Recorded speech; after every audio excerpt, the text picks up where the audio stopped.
Hey YouTube. Today I'm going to talk about an idea that I think is going to end up being really key and important to my message, my work, my whatever it is that I talk about. And this is going to be a first attempt at just talking through some of the key components of it. This will not be a grand encapsulation of the whole thing, that will come with time. So for now, I will say that the ability to notice things, I think, is underrated and undervalued. So I can notice certain things in my environment, and by being able to notice them, that gives me the capacity to respond to them, to make choices to them. If I don't notice something, that leaves me in a way powerless or removes my agency to respond to something in a conscious way. So, a couple of examples. Let's say I'm in a crowded room and someone calls my name. I might hear my name, but I don't notice the name or it's aimed at me, and I don't respond. I can't respond.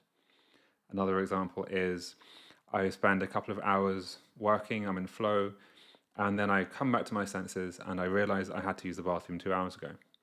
And if I look back on the experience of those 2 hours, I would have found the sensation of, hey, let's go to the bathroom, but I hadn't noticed it as something salient enough to take action on. I hadn't even clocked it really. And that absence of noticing is something that trapped me in a way, in a certain way of being. I was fixed, I was stuck, and something had to happen for me to get unstuck, to unfix myself. And in the case of the name being shouted at me, maybe it's someone shouts louder, so it becomes more salient. Maybe I can see them this time. Or in the example of going to the bathroom, time just passes and it becomes more urgent. Or I come out of my flow state naturally for some reason. And then suddenly this information flushes in and I can start doing stuff with it. Cool. So what does this mean? This, I think, is a huge, huge thing. And my examples don't do it justice. So this is actually also core of Alexander technique, which I'm beginning to see more and more as a skill of training your capacity to notice that which can be noticed. So if there were things happening in your environment that were something that you could notice that would catch your attention, you would be able to put your attention on them.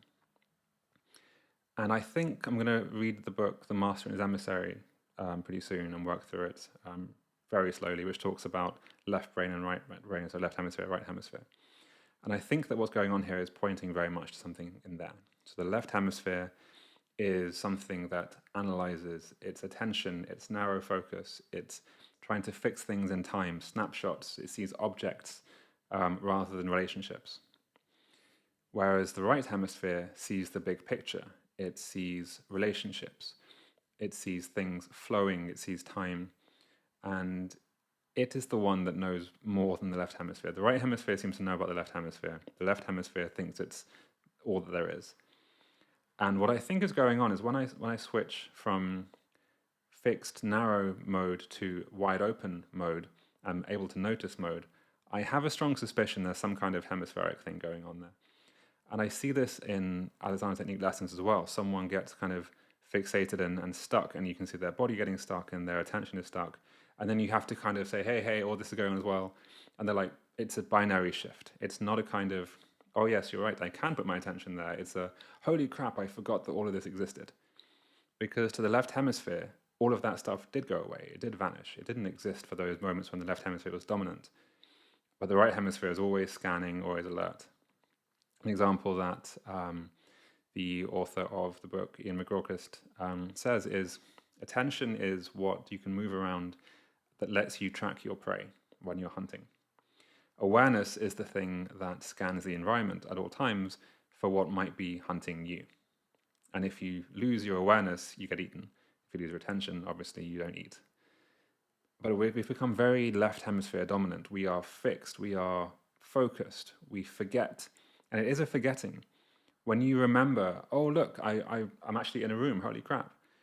It's very much a kind of, where was I just now? How long have I been gone? What is it that brought me back to this moment?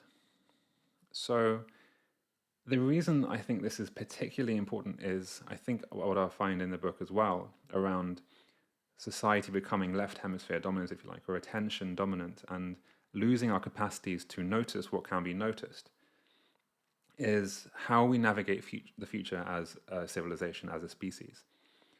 And I was thinking about this in the context of what can be noticed about the future.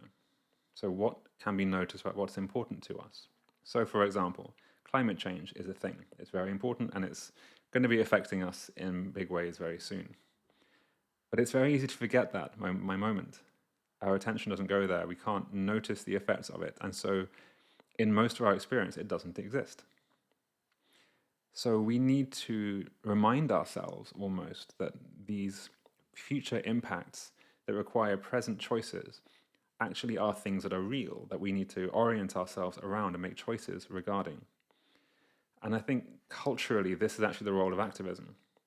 Now, I guess this might be a cynical take, but I don't think that activists achieve that much in themselves. But what they do is they say, hey, don't forget about this thing. Don't forget about this thing. Don't forget about this thing. And that causes people to go like, oh, yeah, you're right. There is that thing. We should include that in our analysis, in our thinking, in our navigation of the world.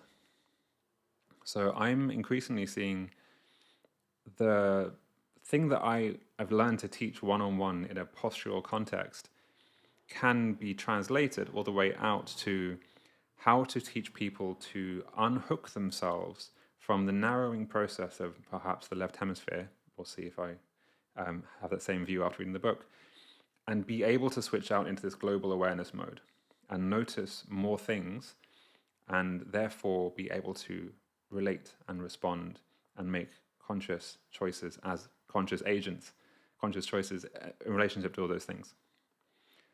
So yeah, that's the big, I guess, narrative vision in my mind right now.